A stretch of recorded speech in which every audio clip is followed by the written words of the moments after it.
Hey everybody, if you've got an early 80s Toyota pickup, a 22R with a manual transmission, the clutch setup, you can see in the middle of this picture that rubber boot. That's the new one that I installed. This is the story of how that came to be in there. It wasn't a bloodbath, but it wasn't that as easy as I thought it was. I kind of dragged my feet on this because as you can see, there is what happens when your old boot wears away, perishes, and just leaves a gaping hole to be filled up with sand and water and whatnot. And if you order this from eBilk, for 28 bucks, they've got a facility there where you can plug in the particulars of your car, and it'll say, yes, this fits your car. And of course, you can see that's much different. There's the old shitty on the left. And anyway, I got half the money back. So I ended up paying 14 bucks for what's probably a $4 part. Anyway,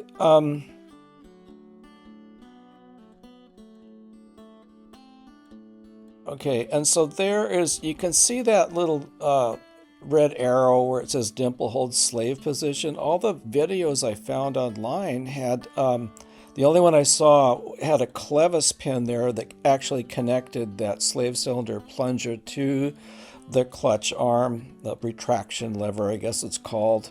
And I didn't know if it was slotted inside the dimple, but they're not connected on my 83, which is a motorhome, so maybe that's different. Maybe a 1-ton frame, not really sure. But you get a flat blade screwdriver and shove it up between the plunger end and the inside of the dimple and just crank the plunger. You have to push that back into the cylinder. Now, so far, the car's been running fine, so I don't know if that breaks anything or whatever, but that is how you get some play. But it is not very much play, I've got to tell you. And so I had to make kind of a little makeshift system to overcome that because there really wasn't enough room to wiggle that rubber boot by. Now there's where I got the screwdriver in eventually, is right between those two parts there. And you can see the end. It's kind of hard to get to. You need a little screwdriver to get in there. But once you get that thing pried apart, then it shows, there's my arthritic old fingers. And you can kind of wiggle that a little bit now, but there's not a lot of play, as you can see. And I kind of ended up kind of making this this homemade deal, and I'll show you in a second here. We'll get to it. There it is.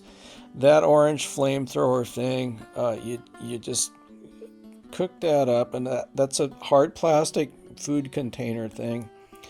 And I just heated up this little poker tool and made the holes in it and fished some baling wire through the holes, top and bottom.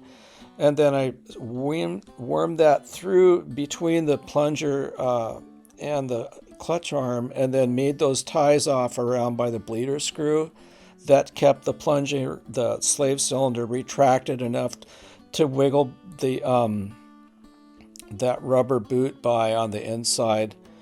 And it almost sort of fits up in there. We'll take a look at the picture again in a second.